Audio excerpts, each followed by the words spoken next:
Channel chemistry bye Anil Sadhwani Udaipur, जिसमें आप अनिल साधवानी उदयपुर लिखेंगे तो आपको मेरा चैनल मिल जाएगा। और हम पढ़ रहे हैं सॉल्यूशन, जो चैप्टर सेकंड है उसका पार्ट सेकंड स्टार्ट कर चुके हैं हम। पार्ट वन में हमने मोलारिटी पढ़ी थी और नॉर्मेलिटी पढ़ी थी। आज हम स्टार्ट कर रहे हैं मोलालिटी, क्योंकि ये टॉपिक जो है आपके 11th के बेस की टॉपिक है, तो मैं आपसे डिस्कस कर सकता हूँ, बात कर सकते हैं। तो बताओ मोलालिटी की यूनिट क्या है? तो आप लोग आराम से बता देंगे कि सर मोल पर केजी। ठीक है, तो आपने बता दिया कि सर इसकी यूनिट तो मोल पर केजी है। तो मैं आपका सेकंड क्वेश्चन पूछूंगा, ये केजी किलोग्राम किसके लिए है? तो अगर आप फटाफट बता रहे हैं सर ये तो सॉल्वेंट के लिए है, तो आपको डेफिनेशन याद है, कॉन्सेप्ट पता है कि हमें 1 किलो सॉल्वेंट लेना है, उसके बाद मोल डालना है। 1 किलो सॉल्वेंट लेना है, उसके बाद मोल डालने हैं। तो इसलिए हमारे पास डेफिनेशन, नेक्स्ट डेफिनेशन के लिए कोई भी टेंशन नहीं है। Number of mole of solute dissolved in 1 kg of solvent। ठीक है, ये किसके लिए हुआ? सॉल्वेंट के लिए हुआ। इसको 1000 ग्राम भी लिख सकते हैं आप। तो स्मॉल m से डिनोट करते हैं। मोलालिटी बताइए क्या होगा? तो आप बता देंगे number of mole of solute divided by weight of solvent। solvent का weight किसमें ले रहे हैं हम? केजी में। मोल कैसे निकालते हैं ये भी आपको पता है sir. Mass divided by molar mass 1 upon weight of solvent KG में। पर मैक्सिमम कैलकुलेशन किस में आती है? ग्राम में आती है, इसलिए मास divided by molar mass 1000 weight of solvent. अब सॉल्वेंट का वेट किस में ले रहे हैं? ग्राम में ले रहे हैं। जो नेक्स्ट टॉपिक है, क्या ये टेम्परेचर पे डिपेंड करता है? तो आप बोलोगे सर ये टेम्परेचर पे डिपेंड नहीं करता है। Do not effect on temperature. क्यों नहीं करता है? तो आप बताओगे सर वॉल्यूम का कोई यहाँ लेना देना ही नहीं है, इसलिए मास यूनिट है। जो ये यूनिट होती है कैसी होती है? मास यूनिट, या वेट यूनिट भी कहते हैं इसको। और वेट यूनिट पर टेम्परेचर का इफेक्ट नहीं पड़ता है। अब इसके बाद 11th से रिलेटेड एक क्वेश्चन मैं वापस रिपीट कर देता हूं कॉन्सेप्चुअल वे में। अब मैं आपसे पूछ लेता हूं, which solution is concentrated? Which solution is concentrated? 1 capital M और 1 small m। बताइए कौन सा सॉल्यूशन कंसंट्रेटेड है? तो स्टूडेंट को रटा हुआ है सर बड़ा M बड़ा है, छोटा m छोटा है, यानी ठीक है आपको लर्न है। पर कॉन्सेप्ट की बात करें तो आप इसकी यूनिट कहेंगे क्या होता है? मोल पर लीटर, और इसकी यूनिट क्या होती है? मोल पर केजी। अब इसमें आप सेकंड पूछेंगे सर इसमें सॉल्वेंट केजी में है तो इसका सॉल्वेंट ज्यादा हुआ। सही बात है, ये भाई सॉल्वेंट किलो में ज्यादा होगा, और ये लीटर में है और उसमें भी मोल डिसॉल्व है, तो इसका सॉल्वेंट लीटर में अभी 2 मिनट के लिए मान लें तो इसका सॉल्वेंट क्या है? कम है। तो कॉन्सेंट्रेटेड कौन होगा? जिसमें सॉल्वेंट क्या होगा? कम होगा। इसके लिए अपन ने एक एग्जांपल से भी डिस्कस करते थे। आपको 11th क्लास का पूरा याद होगा कि हम एक एग्जांपल लिया था कि ये 2 सॉल्यूशन हैं, इसमें हमने वाटर लिया है, ये भी सॉल्वेंट वाटर है, दोनों में वाटर है, इसमें आप शुगर मिला रहे हैं, दोनों में इक्वल शुगर मिला रहे हैं। तो कौन सा सॉल्यूशन ज्यादा मीठा होगा या ज्यादा कंसंट्रेट होगा? जिसमें सॉल्वेंट कम होगा।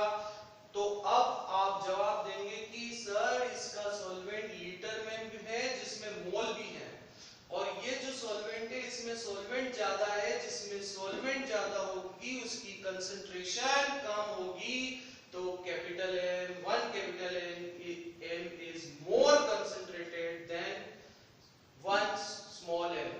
तो चलिए हम इसके ऊपर जो नेक्स्ट पार्ट है परसेंटेज से रिलेटेड जो बातें हैं हम नेक्स्ट पेज पे करते हैं। चलिए अब हम लेते हैं मास परसेंटेज।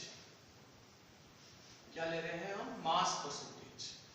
मास परसेंटेज भी रिलेटेड 11 में पढ़ चुके हैं।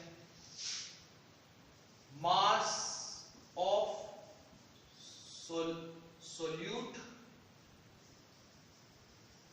divided by mass of solution into 100।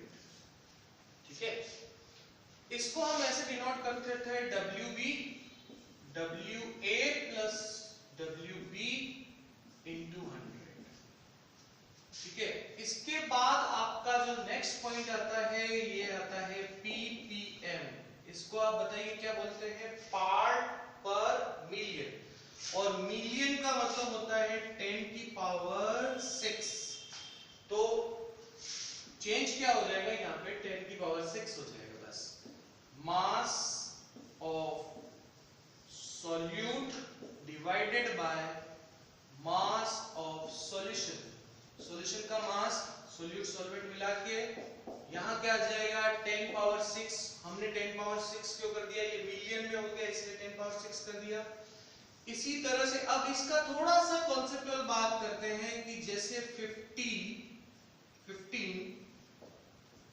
ppm बहुत छोटे पार्ट में होता है, कंसंट्रेशन बहुत कम कंसंट्रेशन में ppm यूज की जाती है। जैसे क्लोरीनेटेड वाटर हमारे घरों में आता है, ध्यान होगा कि हमारे वाटर जो आता है क्लोरीनेटेड वाटर आता है। मैं आपको एक्सप्लेन भी कर देता हूँ। ये जैसे वाटर है, टैप वाटर है मेरे पास, टैप वाटर में क्लोरीन के परसेंटेज होते हैं। अब ये जो क्लोरीन होता है वो बैक्टीरिया को किल करने के काम आता है, पर ये जो क्लोरीन या ब्लीचिंग पाउडर के फॉर्म में जब अपन वो लोग डालते हैं तो बहुत ppm के फॉर्म में डालते हैं, क्योंकि ज्यादा क्लोरीन हमारे शरीर के लिए हार्मफुल होता है। तो ppm का मतलब हमें पता होना चाहिए। जैसे 15 ppm का मतलब क्या हुआ कि 15 ग्राम, अगर मैं 15 ppm क्लोरोफॉर्म लेता हूं इसका मतलब क्या हुआ? 15 gram chloroform in 10 power 6 gram of solution. तो आप समझ सकते हैं कि कितना छोटा पार्ट होगा ppm। इससे भी एक छोटा पार्ट कई बार यूज करना पड़ता है केमिकली फॉर्मेशन के लिए, जिसको हम कहते हैं ppb, पार्ट पर बिलियन कहते हैं, जिसका मतलब बिलियन मतलब 9। तो इसका मतलब होता है मास ऑफ, ऊपर क्या आ जाएगा? Solute divided by mass of solution into 10 power 6 की जगह यहाँ पे क्या आ जाएगा? 9। तो इसका मीनिंग भी आप समझ गए होंगे कि अगर मैं इसी की बात करूं मतलब 15 ग्राम P15 ppb का मतलब आप बताइए? मतलब 15 gram chloroform in 10 power 9 gram of solution. इन छोटी चीजों को समझना चाहिए क्योंकि ये हमारे जनरल लाइफ से रिलेटेड लेते हैं। आप क्या कीजिए कि इसको आराम से पॉज कर लीजिए, फिर मैं आपको एक दूसरा न्यूमेरिकल नेक्स्ट पेज पे बता देता हूं। अब हम ppm से रिलेटेड एक न्यूमेरिकल कर लेते हैं इसमें। ये आपके एनसीईआरटी में एक क्वेश्चन दिया हुआ है, बहुत सिंपल सा अच्छा सा, पर बेसिक हमारे क्लियर हो जाते हैं कि अ सैंपल ऑफ H2O का सैंपल है having 15 ppm of chloroform by mass, calculate percentage by mass and molality of the solution। तो हमें दो चीजें ये कैलकुलेट करनी है। ये क्लोरोफॉर्म का मोलर मास गिवन है, पर हम क्लोरोफॉर्म का मोलर मास नहीं भी दिया हुआ हो तो हमें कैलकुलेट कर लेना चाहिए। ये ऑप्शनल है कि दिया हुआ है या नहीं है। तो सबसे पहले हम इस चीज को समझें।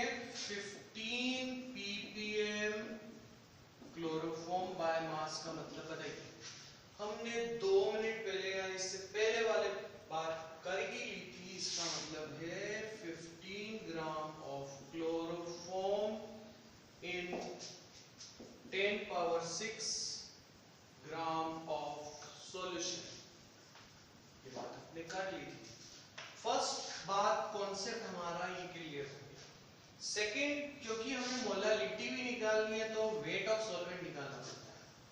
तो वेट ऑफ सॉल्वेंट, तो वेट ऑफ सॉल्वेंट कैसे निकालेंगे? तो आप कहोगे कि सॉल्यूशन तो 10 पावर 6 ग्राम है, सही है, और 15 ग्राम क्लोरोफॉर्म है, इसमें से माइनस कर दो तो क्या आ जाएगा? क्लोरोफॉर्म का वेट आ जाएगा, यानी सॉरी सॉल्वेंट का वेट आ जाएगा।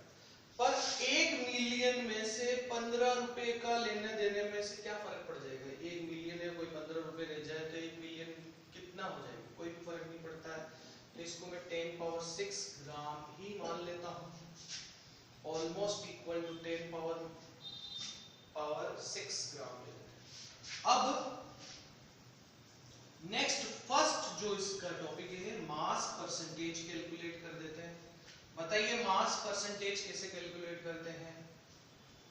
मास ऑफ किसका? Solute divided by mass of solution into 10 power 100, sorry percentage निकाल रहे हैं तो ऊपर 100 है। सोल्यूट का मास कितना है? 15। सॉल्यूशन कितना है बताइए? 10 पावर 6 और ये हो गया 10 पावर 2।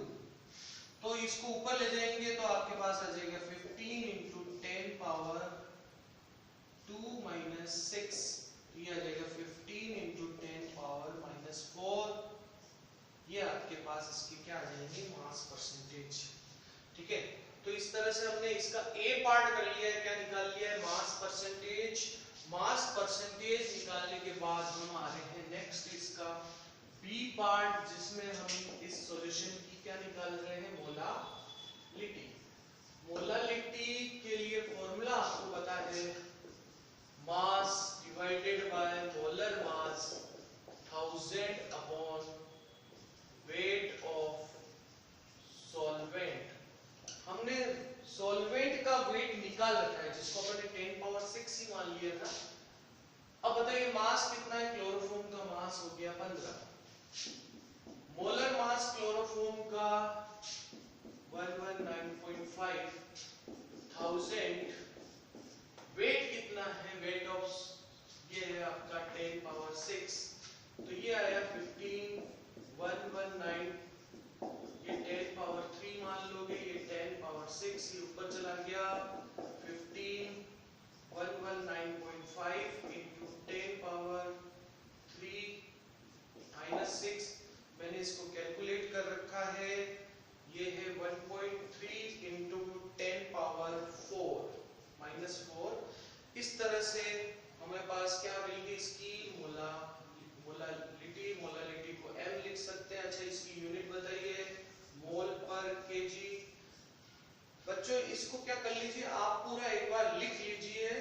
आप इसको 2 मिनट रोक कर इसको पूरा लिख लीजिए, फिर मैं नेक्स्ट पेज पे जा रहा हूं।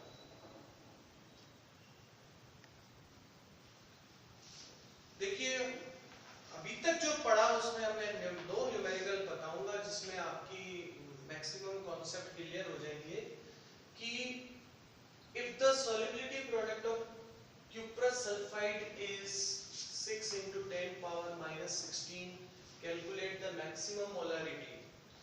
अब solubility product 11 से रिलेटेड टॉपिक है। solubility product क्या होता है? तो कहोगे सर ये तो KSP होता है। बिल्कुल सही है। KSP से आप KSP और S के बीच में रिलेशन जानते हैं? हाँ सर बहुत अच्छे से जानते हैं। बताइए सोल क्या है? S क्या होता है सर? ये तो सर सोलिबिलिटी है। तो बहुत अच्छा, क्या होती है इसकी यूनिट? मोल पर लीटर।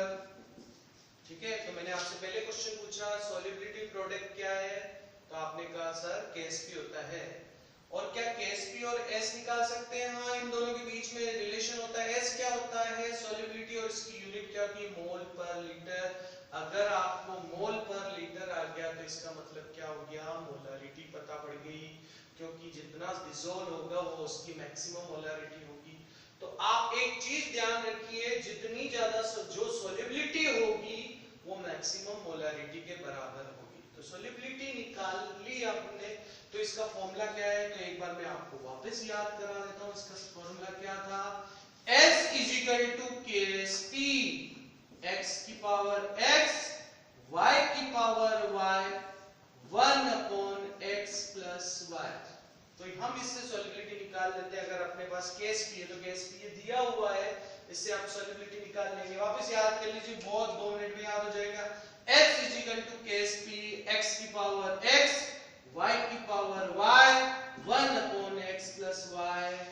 KSP x की पावर x, y की power y, 1 upon x plus y। तो अब अपन सॉल्युबिलिटी निकाल रहे हैं इसकी। तो देखिए, तो ये आया 6 into 10 पावर माइनस 16। अब x क्या होता है, y क्या होता है, जैसे क्यूप्रस सल्फाइड में एग्जांपल दूं तो ये x इसका 1 है और y भी कितना है, 1 है। मैं एक एग्जांपल और भी दे देता हूं आपको समझाने के लिए। जैसे मेरे पास मान लो आर्सेनिक सल्फाइड है, तो इसके x की वैल्यू कितनी हो जाएगी, 2, और y की वैल्यू कितनी हो जाएगी, 3। तो उसके अकॉर्डिंग यहाँ पे हम वैल्यू पुट कर देते हैं। तो यहाँ पे अब 1 आ रहा है, तो 1 की पावर 1 इंटू 1 की पावर 1 डिवाइडेड बाय 1 प्लस 1, यानी 6 इंटू 10 पावर माइनस 16, 1 अपॉन 2 मतलब root under root 6 into 10 power minus 16। ठीक है, तो ये आ जाएगा s अंडर रूट 6 निकाल लीजिएगा, और इसलिए आ जाएगा 10 पावर माइनस 8। ये क्या आ गया, मोल पर लीटर, और यही इक्वल होगा मोलारिटी के। ठीक है, तो इसमें कॉन्सेप्ट की बात करें तो आपको सॉल्युबिलिटी प्रोडक्ट पता होना चाहिए, सॉल्युबिलिटी प्रोडक्ट और सॉल्युबिलिटी में रिलेशन, और आपको ये पता होना चाहिए कि सॉल्युबिलिटी जो होती है मैक्सिमम मोलारिटी के बराबर होती है। दोनों की यूनिट एक ही होती है, मोल पर लीटर होती है।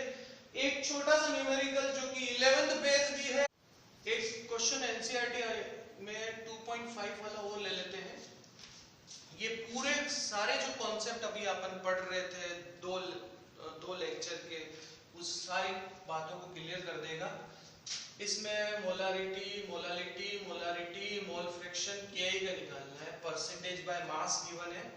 अब आपको मोलर मास गिवन है, लेकिन पोटेशियम का एटॉमिक नंबर बताओ तो 39 है, एटॉमिक मास 39 है। आयोडीन का एटॉमिक मास कितना होता है, 127, दोनों को ऐड करेंगे तो कितना आ जाएगा, 166। ये KI का मोलर मास है, मोलर मास KI का गिवन है। ये अच्छी बात है कि हमारे को इस कैलकुलेशन पे जाना नहीं पड़ेगा।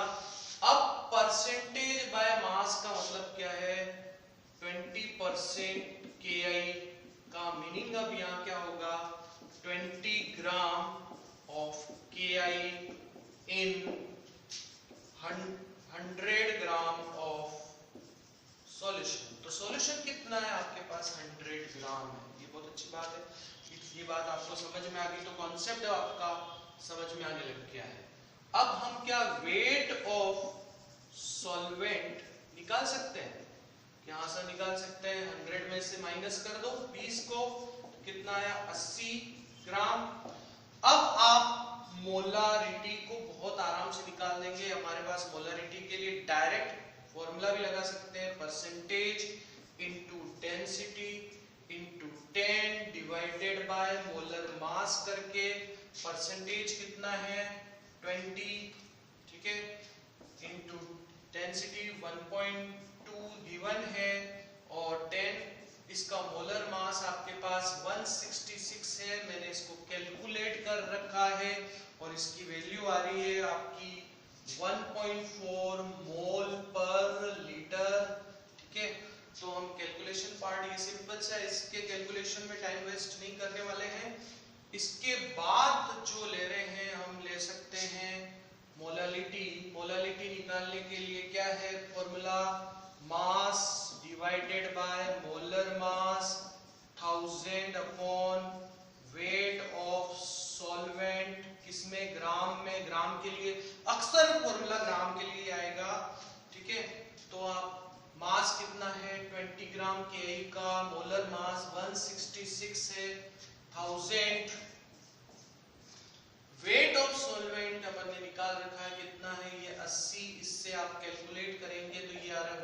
0.5 मोल पर केजी। अब आप इन दोनों के रिलेशन का भी यूज कर सकते हैं, आपकी इच्छा है तो कर सकते हैं कि एक हमारे पास एक फॉर्मूला और भी है कि 1/m capital M is equal to D upon small m minus molar mass divided by 1000। इन दोनों इस रिलेशन से भी इसका कैलकुलेशन किया जा सकता है। मैं ऑप्शनल बता रहा हूं ताकि आपको ध्यान रहे, कहीं कैलकुलेशन आपको इससे इजी पड़ जाए तो वहां पे आप इसका भी यूज कर सकते हैं।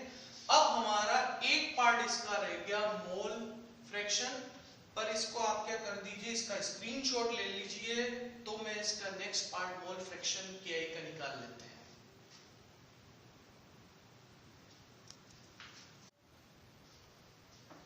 देखिए इस क्वेश्चन में एक टॉपिक आ रहा है मोल फ्रैक्शन ऑफ K।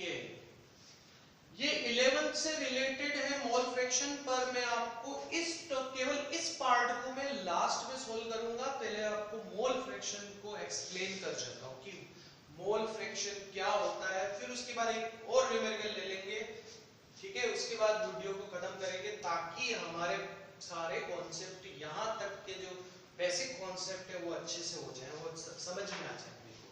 देखिए तो सबसे पहले मोल फ्रैक्शन आपसे पूछा जाए, मोल फ्रैक्शन क्या होता है, किससे डिनोट करते हैं, जानते हैं सर, इसको x से डिनोट करते हैं, ठीक है। यूं तो नहीं कह रहे हो सर टाइम खराब कर रहे हो, पुराना वापस पढ़ा रहे हो, पर ठीक है आपको सारा रिवाइज हो जाएगा। देखिए जो कम होता है वो क्या होता है, सोल्यूट होता है, जो ज्यादा होता है वो क्या होता है, सॉल्वेंट होता है। तो हम ले रहे हैं solute, mole number of solute, इसको मैं डिनोट कर रहा हूं NB से। यहां ले रहे हैं मोल नंबर ऑफ सॉल्वेंट, इसको मैं डिनोट कर रहा हूं Na से। Total mole number of solution क्या हो जाएगा, Na प्लस Nb हो जाएगा। टोटल ये हो गया, इन दोनों का टोटल सम कर लिया हमने, तो सॉल्यूशन के मोल नंबर हो जाएंगे। अब निकालना है आपको mole fraction of solute. Solute के में मोल फ्रैक्शन को किससे डिनोट करते हैं, तो कहोगे B से XB से। कैसे निकालेंगे, उसके mole divided by total mole, यानी कि फॉर्मूला क्या होगा, mole number of solute divided by total mole number of solution, ठीक है। तो ये क्या हो जाएगा, NB upon Na plus NB। ये कॉन्सेप्ट आपको समझ में आ गया होगा, ठीक है। ये हो गया XB। इसी तरह से आप निकाल सकते हो mole fraction of solvent. Solvent का मोल फ्रैक्शन को हम XA से डिनोट करते हैं। ये कैसे निकालेंगे, सर कहोगे उसके मोल डिवाइडेड बाय टोटल मोल। अब मैं फॉर्मूला नहीं लिख रहा हूं, डायरेक्ट लेना, उसके mole divided by total mole, divided by total मोल, इस तरह से निकल जाएगा। अब जब आप देखेंगे XA प्लस XB करेंगे तो क्या आएगा, 1। मतलब सॉल्यूशन का टोटल मोल फ्रैक्शन क्या होता है, 1 होता है। मोल फ्रैक्शन की कोई यूनिट नहीं होती है, क्यों नहीं होती है, मोल से मोल क्या हो जाता है, कैंसिल हो जाता है। और अब इस तरह से एक क्वेश्चन आया हुआ है, XA plus XB plus XC plus XN तक एक दे रखा था कि इसका मोल फ्रैक्शन कितना होगा, तो सॉल्यूशन का मोल फ्रैक्शन हमेशा 1 होता है।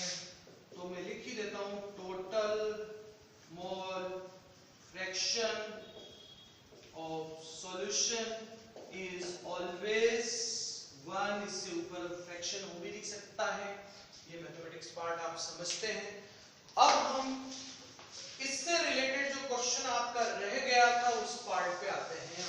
मैंने कॉन्सेप्ट बता दिया है आपको, मोल फ्रैक्शन का क्या निकालते हैं मोल फ्रैक्शन, उससे रिलेटेड हम लेते हैं। देखिए कि KI का मोल फ्रैक्शन निकालना है तो मैं XKI ले लेता हूँ, ठीक है। तो XKI हो गया, तो मोल किसके लेंगे, KI के, डिवाइडेड बाय मोल किसके लेंगे, KI के, प्लस मोल किसके लेंगे, H2O के, वाटर। अब मोल निकालें। मोल KI का मतलब क्या है, mass divided by molar mass. Mass कितना है 20, मोलर मास कितना है 166, ये जानते हैं आप। अब हम वाटर से रिलेटेड बात कर लें। वाटर का मास कितना था, आपको पता है कि 80 रह गया था, 20 में से चला गया था 100 में से, तो 80 रह गया था, डिवाइडेड बाय 18। इन दोनों के हमारे पास क्या मिल गए, मोल मिल गए। हम इन मोल को यहाँ पर इनकी वैल्यू पुट करके निकाल लेंगे। जैसे XKI कैसे आएगा, 20 divided by 166, 20 divided by 166 plus 80 divided by 18। इस तरह से इसका जो मोल फ्रैक्शन आ रहा है वो आ रहा है 0.02। मैंने इसको पहले कैलकुलेट कर रखा है। क्या इसके पीछे यूनिट लगाऊं तो आप बोलोगे सर इसके पीछे एक यूनिट मत लगाना, क्योंकि इसकी कोई यूनिट नहीं होती है। मैं कंटिन्यू आपको एक क्वेश्चन और भी करवा देता हूं, मैं कंटिन्यू एक क्वेश्चन करवा देता हूं, आप एक साथ नोट्स बना लीजिएगा इसके, ठीक है।